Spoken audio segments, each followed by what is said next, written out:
We're here at SWIPE Expo 2026 in beautiful Tucson, Arizona. The show's going on in full force right now. If you can't hear the rumble, believe me, it's there.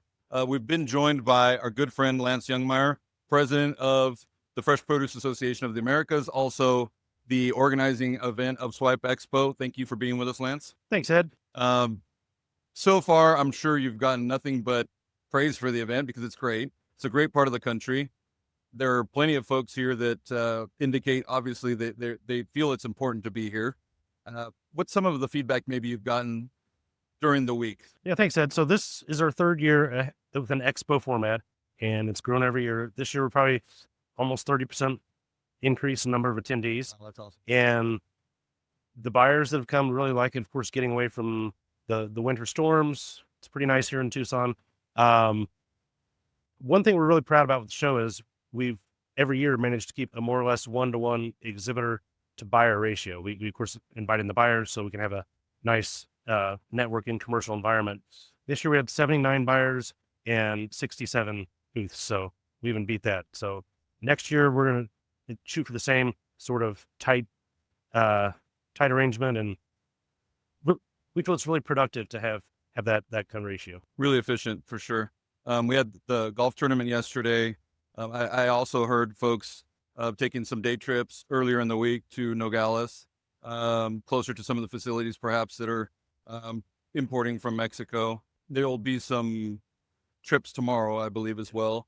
Plus, a favorite of a friend of ours, Craig Slate, the pickleball tournament tomorrow. So definitely some fun to be had, but also plenty of real business, for lack of a better term, to be done and to be had here, and good conversations, good communication and connections. I've heard a lot of feedback from retailers say that this is a very important part of the country for them. So it's worth coming, even if it wasn't the beautiful event that it is. So a lot of good feedback there as well.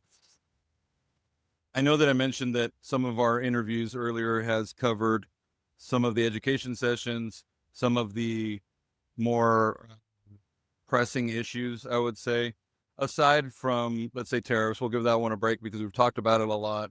USMCA, we've talked about quite a bit. Anything else pressing that sort of keeps you up at night, or that you know that there's a toll gate coming up soon that needs to kind of be addressed, whether it's nationally or internationally? Yeah, I'd say, we're always watching the trade thing to find out, will there be tariffs, won't there be tariffs? If there are, how we educate people about that. But otherwise, we're also really watching how the services are at the border, to making sure that CBP has enough officers, customs, so that trucks can get through, that they're coordinating with FPAA and USDA.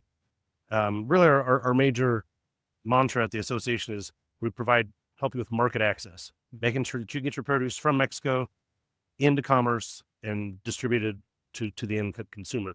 And so that's, we see 2025 had problems with that, and 2026 and beyond, we're probably going to have periodic issues with the border.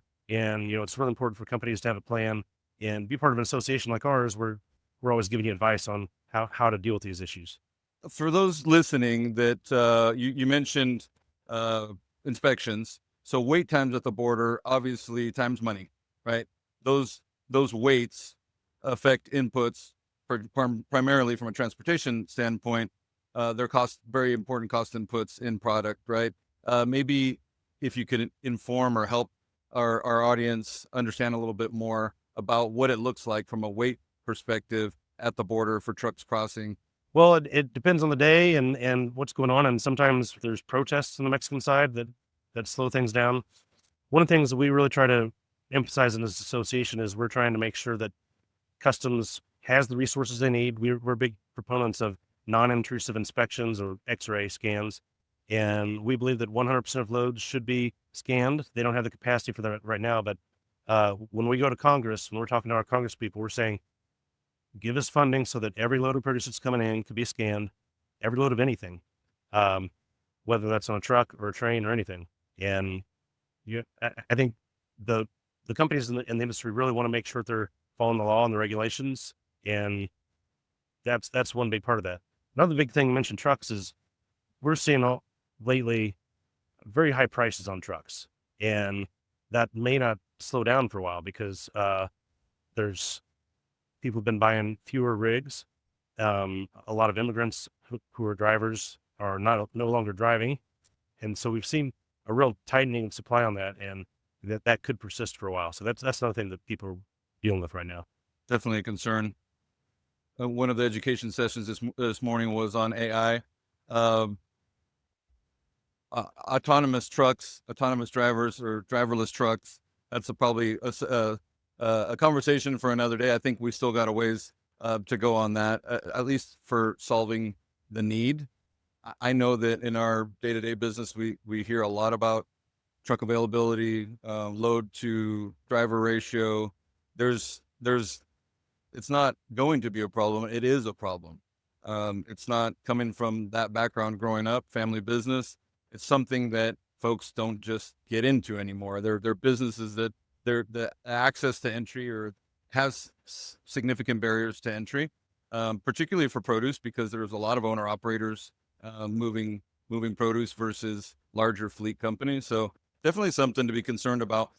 The border region, we obviously think about crossings, inspections, everything customs related. Anything more from the interior of Mexico that y'all facilitate or work on that you might share with us? So in the past year and a half or so, we've really been trying to work with USDA, which does inspections inside of Mexico. They hire inspectors in Mexico to check for phytosanitary issues on mangoes, avocados, and some other fruits. And due to changes in Mexican labor laws about the number of hours people can work, these inspectors are not able to be working as many days as they used to. And so we've seen those packing houses, mangoes, for instance, where they would like to be packing 7 days a week, they've had to cut down to 6 or 5 days a week. So we've been working with the embassy in Mexico, U.S. Embassy in Mexico City, in Washington, D.C., trying to find ways to alleviate this. And we're working with them and the grower associations in Mexico, rather than having a USDA inspector be there to physically look and say, yes, that hot water treatment station is good to go. Well, we can use remote sensors. We can use cameras. We can use temperature things. So we're trying to find ways to be more efficient and convince the government to do that. And so that's a never-ending goal too. The interesting thing to me that sticks out when you just mentioned that, so that's all technology, if you will, visual inspection of cameras, sensors. I mean, those aren't new technologies, but in a sense, our adoption of even more advanced technologies perhaps could make those applications more sort of industry acceptable, right? Or governmentally acceptable, right? It just doesn't seem like as big of a deal. Yeah, I mean, think about the ability to tap into that data and know that, okay, this was the temperature the whole time. And as a customer, to be able to have that access to that data possibly. That's awesome. So, yeah. Well, that's interesting. Well, next year, SWIPE is here, right? Yep. We'd have the dates. We're coming back to the JW Marriott here in Tucson, January 14 to 16, for SWIPE 2027. Make sure you join us. SWIPE 2027. All right, Lance, thanks for having us. Thanks for putting on such a great event. Thanks for joining us on the podcast for some great education for our listeners and watchers to encourage them to be here at SWIPE Expo, definitely for 2027. Thanks again.